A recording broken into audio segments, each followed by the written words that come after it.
Welcome to another Britflicks podcast. My name's Stuart Wright, and today's guest is producer, writer, director Travis Stevens. Welcome to the show. Thank you for having me. How are you? I'm very well, thank you. I'm very well. Now, we're here to do two things. We're here to talk about your new movie, A WOUNDED FAWN, and we're also here to pick the bones out of 3 films that impacted everything in your adult life. Now, we'll do that second. But before we do, just to get the format, so people who've not been familiar with how I might do this, Travis has given me 3 titles, which he's going to talk about with me.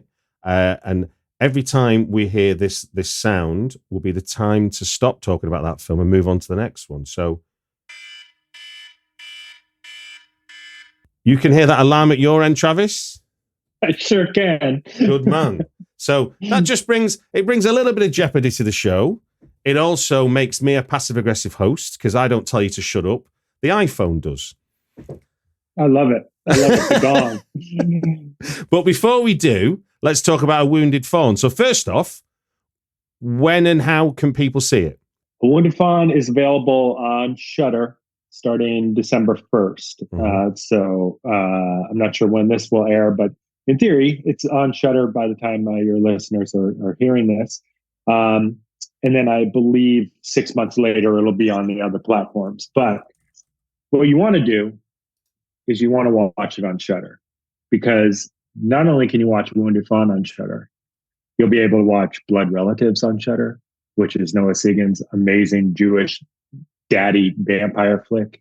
You can watch Christmas Bloody Christmas on SHUDDER, which is Joe Begos's Killer Santa Robot movie. If you like Wounded Fawn, you can go into their huge library or catalog of giallo films. Like, SHUDDER is basically the best party in the world for horror films. So I encourage everybody to watch it on SHUDDER. If you don't have SHUDDER, if you have somebody in your life who's thinking about buying you a Christmas gift, maybe give them a little encouragement to check out SHUDDER, a subscription to SHUDDER, because that makes a great gift. So yeah, that's basically it, man.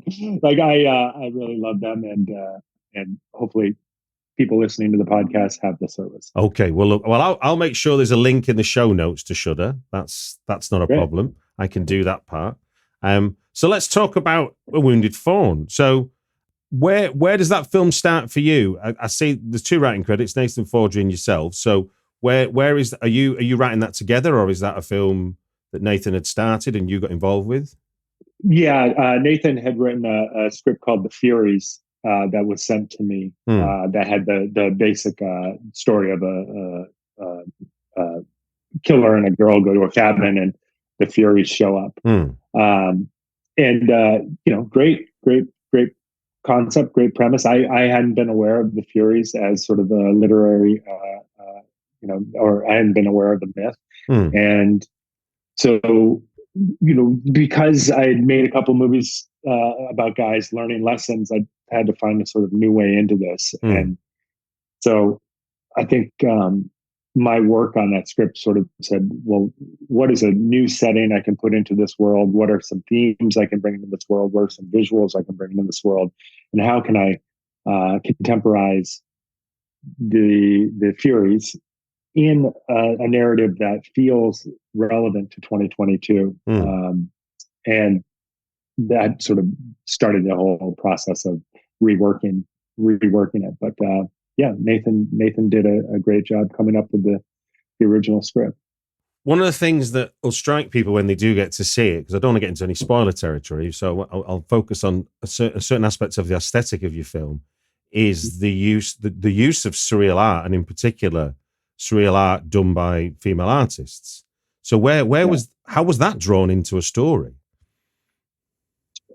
Well, I think in part of my trying to figure out how to sort of make another movie that had similar themes, I was like, what can I do differently about it? And the idea of symbolism being more sort of exaggerated in the cinematic language, sort of leaning heavily into the aesthetics and really getting inside the characters' heads and how they were experiencing the world. That seemed to be a fresh way into the basic story. And then once I had that as an idea, then sort of exploring surrealist art, exploring sort of the creative process associated with creating surrealist art, opened up a whole new sort of approach for me. And as I've said in other interviews, I felt there was a parallel between sort of the power that a serial killer takes from his victims and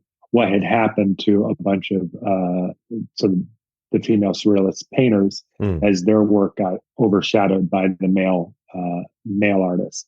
Yeah. Sometimes they were their partners, sometimes they were the quote unquote muse, and their own sort of agency and their own sort of value got drained a bit, as because it was just a different time. So that was the working thesis. And Sarah Lynn's character is the central character of Meredith. Yeah, she is the almost like the classic, although we don't know it until we get into the story, of the kind of once bitten, twice shy in terms of abusive male relationships. I mean, obviously this is the extreme end of it, where he's potentially someone who might kill her, as opposed to someone who's just violent, for not to make slight of it. What were the challenges there for sort of with directing that role? Sort of, because there's obviously what she brings to that role as a woman, and you as the director of the film. How do you balance the sort of needs and wants of your film and the actor in that sense? Yeah, I mean, well, on one level, I was very fortunate to be incredibly collaborative with Sarah. We have a creative and romantic relationship, so we had a much longer time together on the project than you're normally or typically allowed when you're making a low budget feature. So that definitely, her perspective informed the story throughout the rewrites and all of that. But on another level, I think for me, in looking at this story, I think typically when we are putting a woman in jeopardy, there is a certain narrative arc that follows. And it was important to me to not follow that typical arc. And so by starting Meredith's character basically at the end of that typical narrative arc, she's already learned all of the lessons she needs to learn. So this movie is about the next chapter. And I think that changes what that character's arc looks like, because they're not coming into the world naive, then discovering it's dangerous, and then learning a lesson. She's already learned the lesson, and the movie is about testing whether or not she's going to enact what she's learned.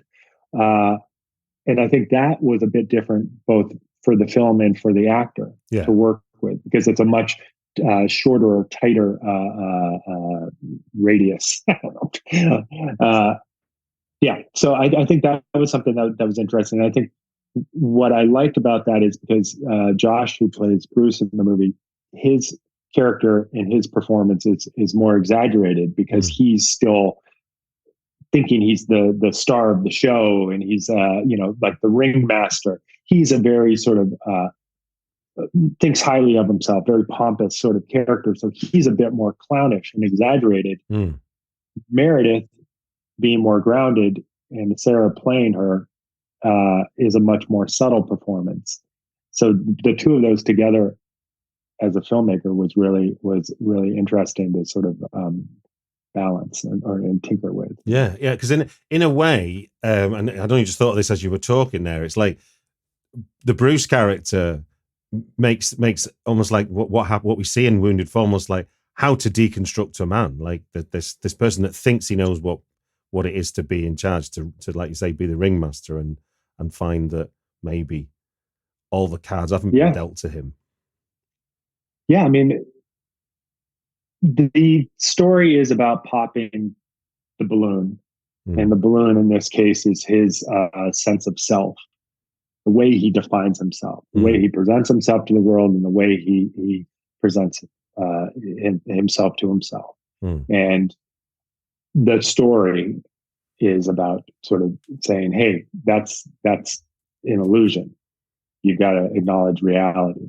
So yeah, I think that was something that in the sort of rewrite of the script and in the filmmaking and working with the actors, that was, probably the meat of what we were doing. And, there's tons of wild visuals and tons of sort of like aggressively experimental cinema happening at the same time. Yeah. But dramatically, the core of the story is that.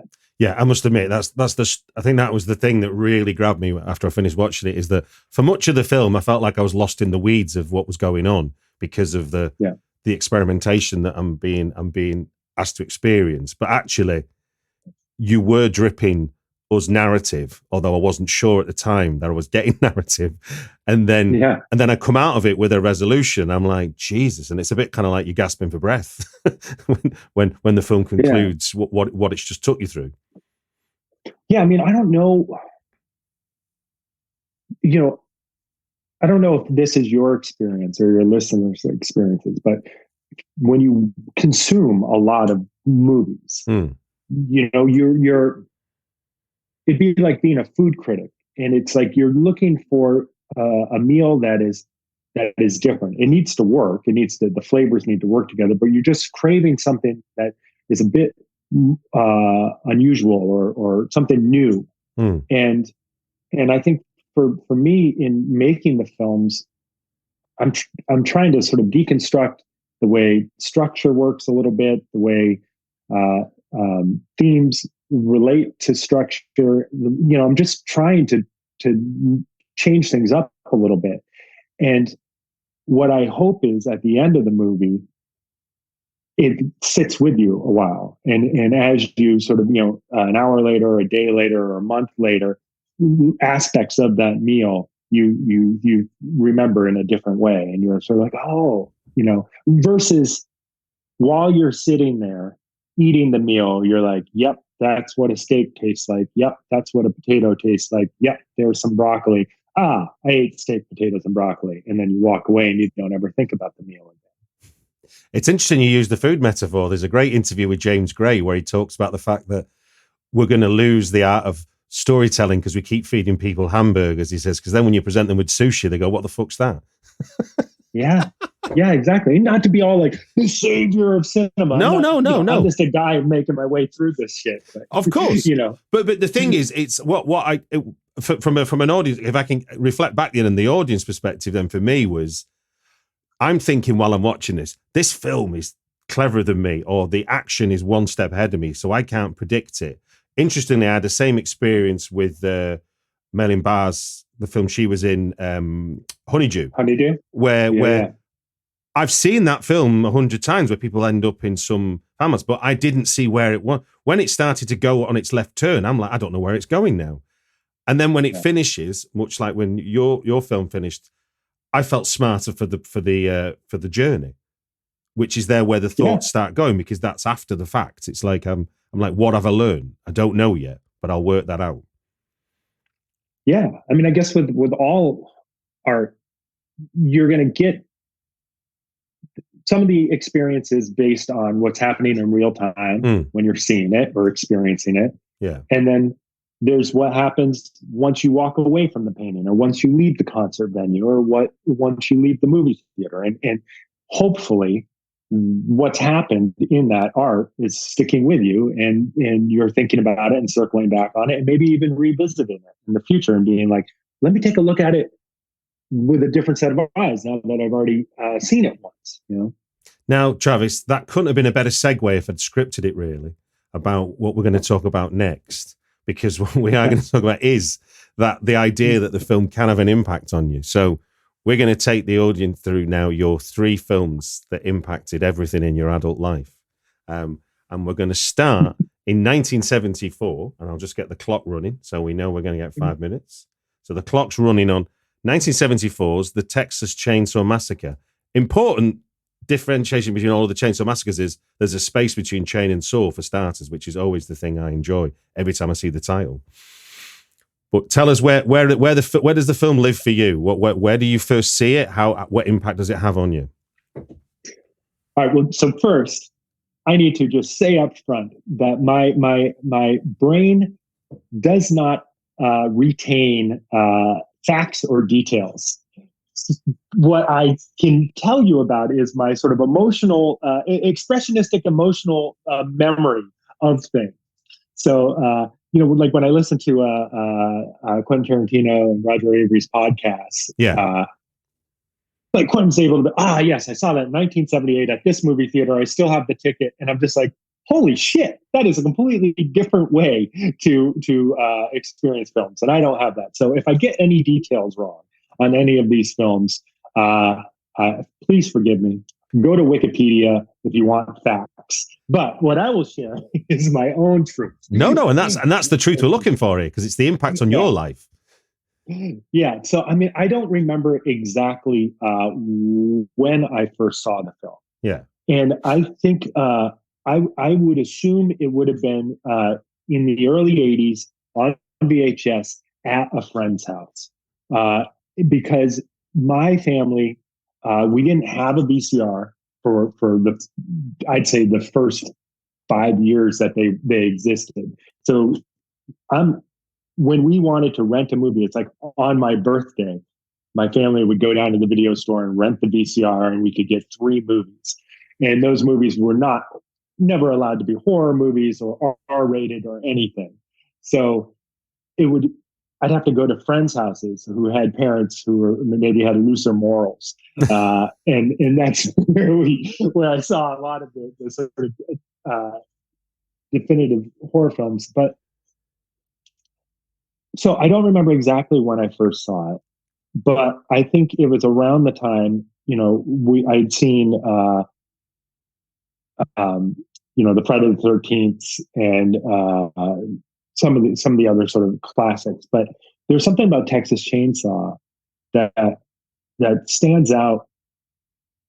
And it's like some of those movies, you feel safe while you're watching because you're outside the story.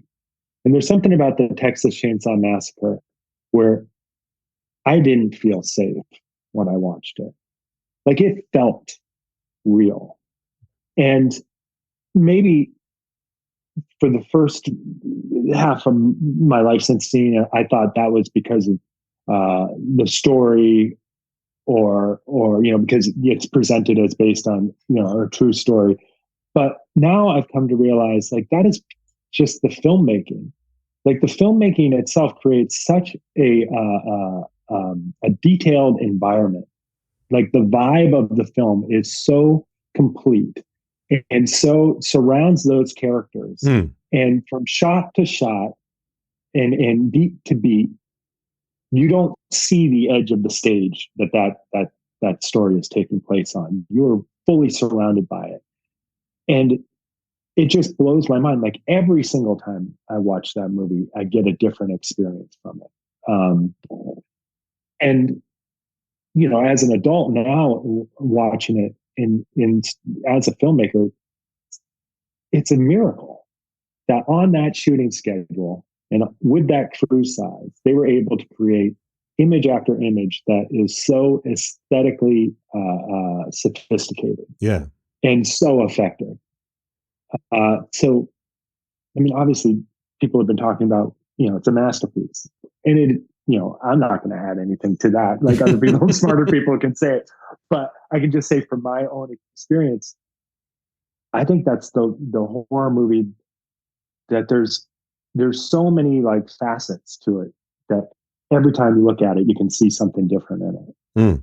I mean, obviously, it's the proto Final Girl as a thing. Yeah. Carolyn Glover's essay, Men, Women, and Chainsaws in '92. She cites that as the start of that phenomena. You don't see a chainsaw, just to give you some facts, you don't see a chainsaw till 55 minutes in. So film with such an amazing title. I mean, it's like, what more do you need with that title? But then the layers of the story, which, is this about the rural taking revenge on the city? Like, I mean, again, part of Carolyn Glover's, what should you call it? urbanoia, this idea. But then it's like hippies just being carefree, and somehow not respecting tradition. Was it just as simple as that? Oh, there's our bell. Oh, well, let me just say one last thing. Go on, please. Yeah, no, you're right. It's not the law. Okay, good. Because we'll be punk rock about it. We'll be like, I think too, at least when I was younger, like at this point in time, when people first see the film, the imagery is they've probably already seen the imagery on the internet. In some way it's come across them. But when I first saw it, the poster itself, the mask itself, the presentation of Leatherface was so grotesque and so absolutely terrifying as a concept of like, this person's wearing someone else's skin as a mask. Like, you couldn't wrap your head around that because you'd never seen or even thought of anything like that before. And in this movie, like, sure, that comes in later, but you start in this bright, colorful, idealistic, sort of safe feeling world. And you go into that house with sun and you're like, I'm with this great, good looking, fun group of friends. And you get punched in the face. You get hit over the head with the hammer, just like the characters. And back in the day, like before that sort of iconography was so well established, I mean, it fucking blew my mind. It was terrifying. And the execution now, you can still watch it. It's still terrifying. But back then, without having seen that sort of imagery before, I mean, it was it's mind blowing. Well, when you were watching it, obviously, I'm like the sort of same generation as you. It was banned in the UK. So when I first watch it, I see it on a 8th generation pirate copy. So I'm seeing the grainiest of grainy versions of this illicit film, really. So it was so heightened to watch it the first time for me. And then fast forward to the 21st century, Fright Fest show it with Toby Hooper doing a Q&A. And suddenly I'm watching it on a 60-foot screen at the Empire Leicester Square. And it's like that when that frame of the flicker of the blinking eye of Sally is the whole 60-foot screen. It's like I've landed in cinema utopia. It's like it's. Yeah. I mean, that movie is, the shots in that movie are art. Like they're like frame after frame is like pure aesthetic fucking masterworks. Like it's not just shoot it and get the information to tell what's happening. It's like it is evoking an emotion, and I think it even actually influenced a little bit of A Wounded Fawn. Like that opening is so goddamn experimental and automatically puts you in a certain emotional state. And I think I had never realized that before, that like this motherfucker spent the time to figure out, how do I create that emotion before I even introduce the story? Yeah. And it's like, oh, well, that's what a master does. I should aim for that.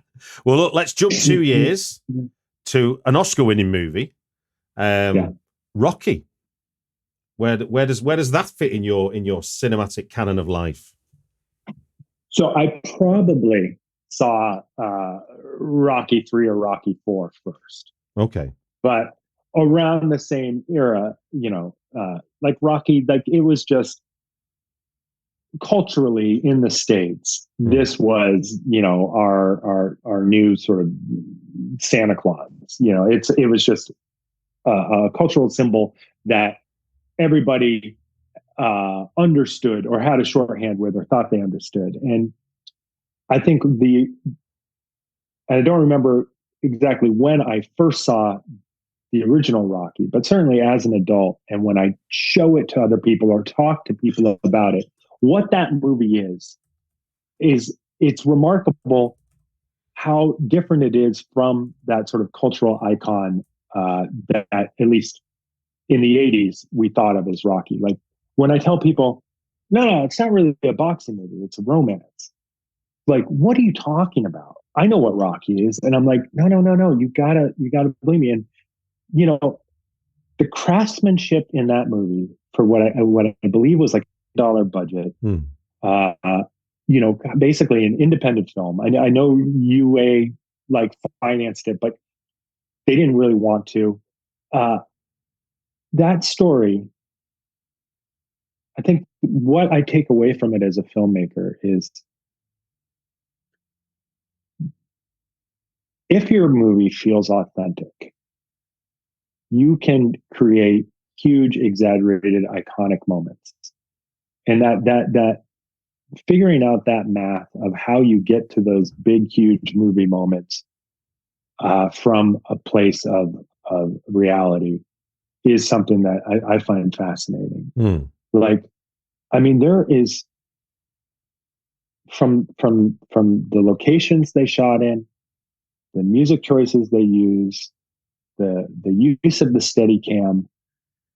Like for $1 million movie, in again, sort of like Texas Chainsaw, in scene after scene after scene, the choices being made are so smart and so effective. And I just think that performance of everybody is sincere. You feel that romance. You feel that yearning for a bigger, better life.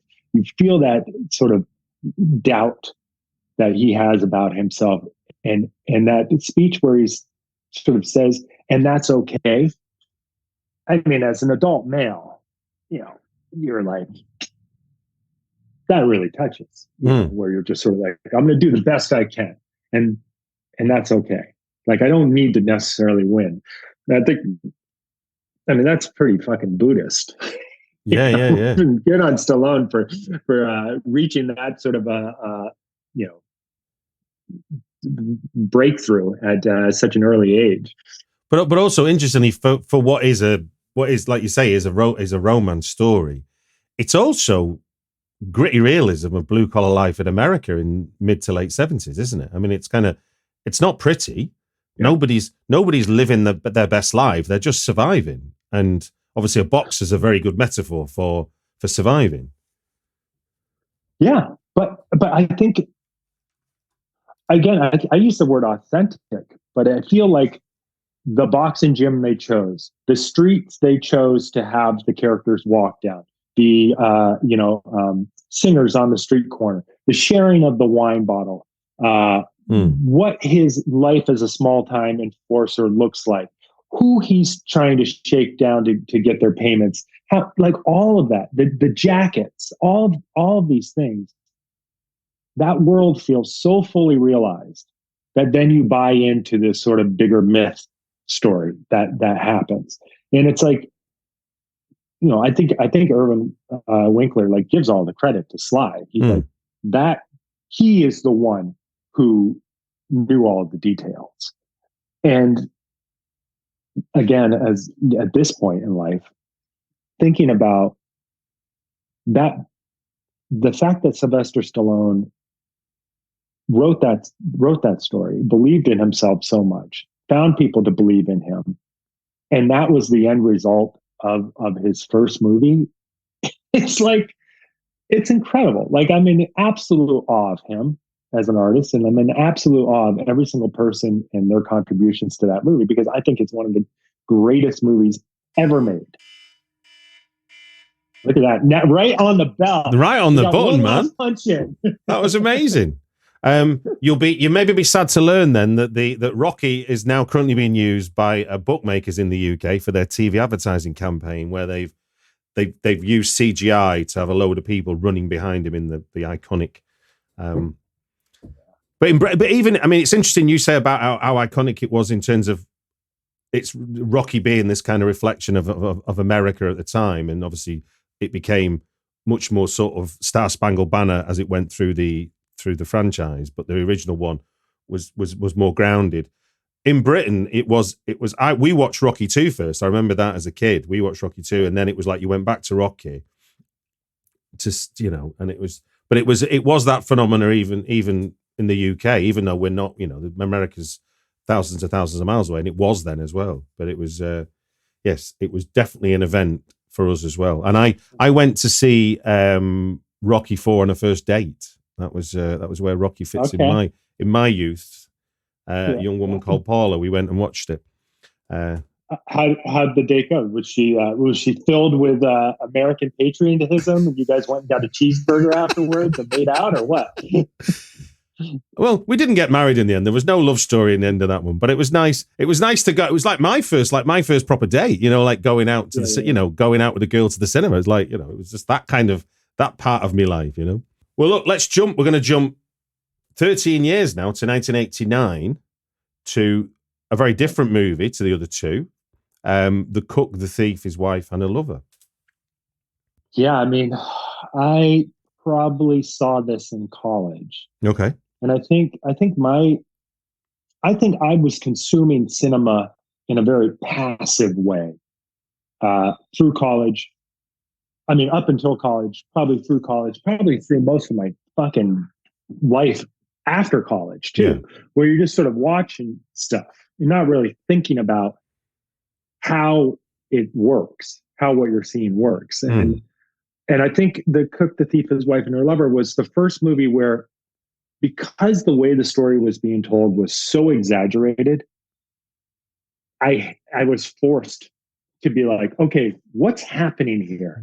Noticing the costume changes as you pass from one room to the next, lighting changes, and being like, well, this feels different. And I maybe this isn't true, but I feel like it was the first time I understood, like, wait, there are decisions being made in how to tell the story that is evoking different emotions, which is terrifying to have, in college where you're studying film. Hopefully you would learn that earlier in the process, maybe even before you decided to make movies, that you would come to the understanding, like, the choices I make while making this is going to elicit reaction. But that was such an exaggerated form of storytelling that it just sort of, it's like I was on a movie set and I was looking towards the set, and then suddenly that movie said, hey, turn around. And I looked around and saw, oh, this is how a movie's made. Like, it just completely opened up my whole perspectives. And I mean, I think it's a fucking another masterpiece, but the aesthetics, the control, the how the score is utilized, how the costume is utilized, how the acting is sort of amped up to a level that fits on that stage. It is a movie that's all garnish. It's all of the stuff that normally would be toned down, and it just sort of lives in it. Was this a film presented to you as part of film school, or was this a film you discovered through school? No, I think this would have been like going through the video store and just looking for stuff. Okay. On the weekends. And so back in this age, you could get like 10 movies for $10, but you had to bring them back in 2 days. Yeah. So, you just get a big stack. So that's almost its own film school, where you're just chewing through as much as you can fit in a small amount of time. And, I probably just picked it up because I was like, oh, look at that cover. That looks sexy. Yeah. But, So it wouldn't have even been the name of Peter Greenaway. It was just literally just. No. And then I was like, okay, well, who is this cat? And I think, what was it? 8 Women? Is that the other title? Yeah. Drowning by Pillows, or Drowning by Numbers, and then Pillow Book. I didn't feel the same way about those movies. They were maybe just a little more intellectual than I was ready for. But The Cook, the Thief, His Wife, and Her Lover, that storyline and just sort of anchors all of that sort of artistry in a way that was a lot more digestible for me. So when you say before that before this film, you were kind of watching films it was a passive experience watching movies. So do you mean in the sense of it was entertain me, and then I'll tell you if I'm entertained, and then suddenly you watch the film where it's not even inviting that question? Yeah. It's I don't know how much I was thinking about the movie. So yeah, it was just sort of consuming. Yeah. And to when you see something that's just like, stop, look at this. Mm. And it forces you for a very long time. Like that opening shot in that movie, in that opening sequence is like, by the time it finishes, you are in a different place than when you put that movie in the VCR. Your experience of it is calls back to what I said before about James Gray. It was like, this film was your sushi after eating a load of hamburgers. Yeah, exactly. And very fitting for that to be the movie too. And I think too, now as an adult, the sexuality and the just sort of like comfortability, the comfort with sort of like, this is a story about adults and adult relationships with adult passions, expressing that. And we're going to show it. We're not going to hide it. We're not going to hint at it. We're not going to exaggerate it in the way that Hollywood, Top Gun or Tony Scott or Ridley Scott would show, a sex scene. It was also just sort of mind blowing to me, and something that, I still crave in cinema now. Well, look, that's your three movies, the three films that impacted everything in your adult life. That was Texas Chainsaw Massacre, Rocky, The Cook, the Thief, His Wife, and Her Lover. A Wounded Fawn is on Shudder from the 1st of December. The link will be in the show notes. And it just gives me to say thank you very much for joining us on the Britflicks podcast to talk about your films. Hey, Stuart, I love chatting movies with you. So anytime.